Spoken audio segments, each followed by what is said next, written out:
Welcome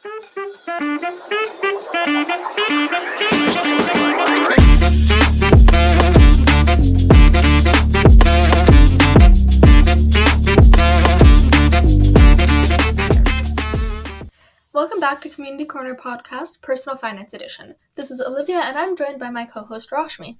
Today is the second episode on stocks. Last episode, we talked about what stocks are and the structure of the system.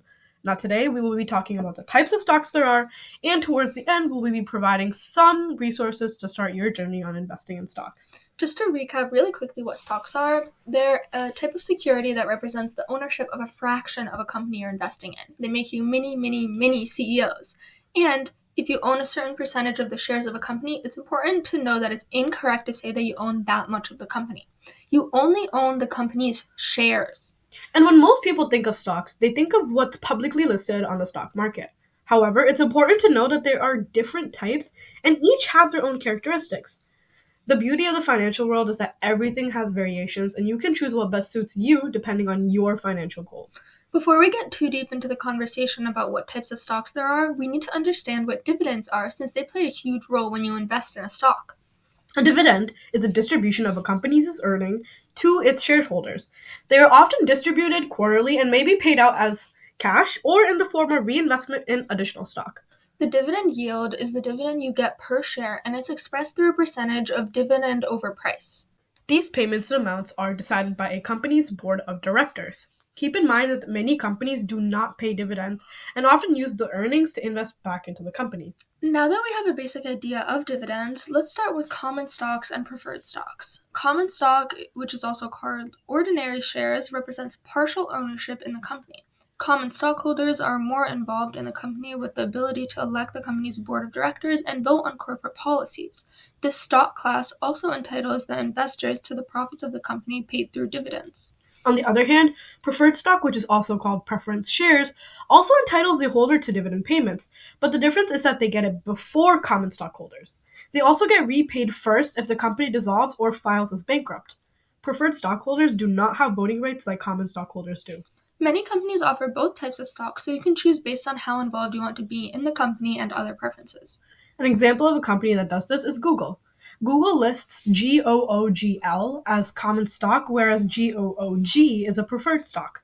So the next types of stocks we're going to discuss are growth and value stocks. Growth stocks are associated with companies that are expected to experience significant earnings growth at a faster rate compared to the overall market. This means that they generally tend to outperform during times of economic expansion and when interest rates are low. A great example of this is when technology stocks have been outperforming due to technological advancements and cheap funding. Many growth companies have very limited or no dividends because they prefer to reinvest their profits for expansion within the company. Value stocks are characterized by being perceived as undervalued or trading at a lower price compared to their intrinsic worth. Investors believe that the market hasn't recognized the full potential of the company, and that's why it's placed at a lower value. This means that the value stock investing is typically associated with a long-term investment in mind, waiting for the market to recognize and correct the undervaluation over time. These stocks are more likely to get dividend payments as well. Value stocks are also often associated with well-established companies that have a history of stable performance and are considered having a lower level of risk for this reason as well. Financial, healthcare, and energy companies tend to be value stocks. Moving on to income stocks. These are stocks that provide regular income by distributing the company's profits through dividends that are higher than the market average. These stocks have lower volatility and less capital appreciation than growth stocks, so if you prefer the safer side to investing, then this is the ideal stock for you. Companies in sectors such as utilities, telecommunications, and consumer goods are often associated with income stocks due to their stability. Blue chip stocks are well-established companies that have large market capitalization. This means that their total dollar market value of the combined shares they have is $10 billion or more.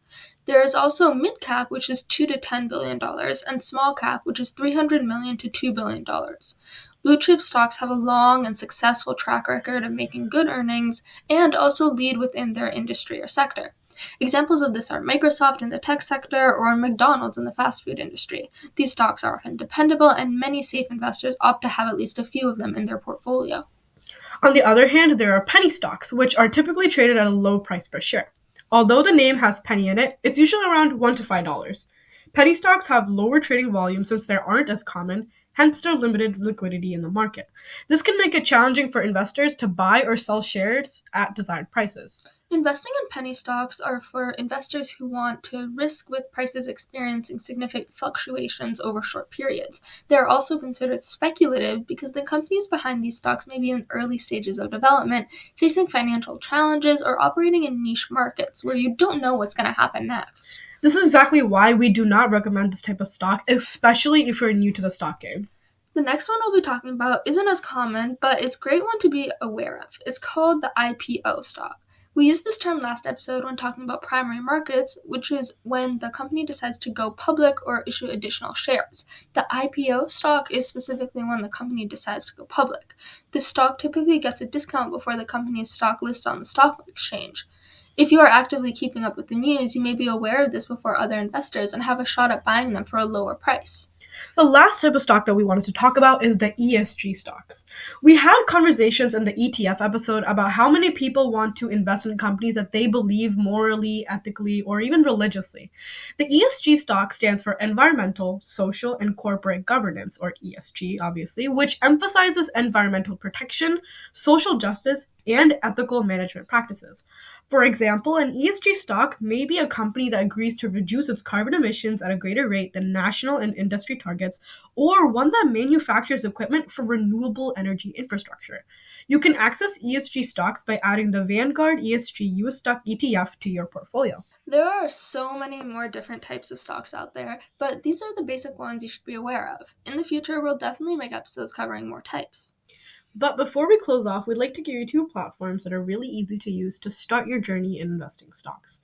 The first one is Robinhood, and it's as easy as just opening an account. You need to be 18 years or older, have a valid social security number, and a US address. But for all the teenage listeners, don't worry, we have one for you as well. Rashmi, would you like to elaborate since this is the one that you use? Yeah, for sure. So the platform that I use and definitely recommend to you guys is Fidelity, specifically Fidelity Youth. It's a parent monitor account, but it's still under your name. You can use it just like any investing account, but if you want to make a trade, your parent or guardian has to confirm the transaction. It's very user-friendly, and linking it to your bank account was not a hassle for me either. Hopefully you guys feel a lot more confident in your ability to navigate the world of stocks after these two episodes. It's definitely a complex topic, so don't worry if you're still confused in some areas. It's difficult to understand fully. We highly recommend using Investopedia for any doubts you may have. They break it down really thoroughly. That's all for this episode of Community Corner Podcast, Personal Finance Edition. Thanks for tuning in. This is Rashmi and Olivia, cashing off.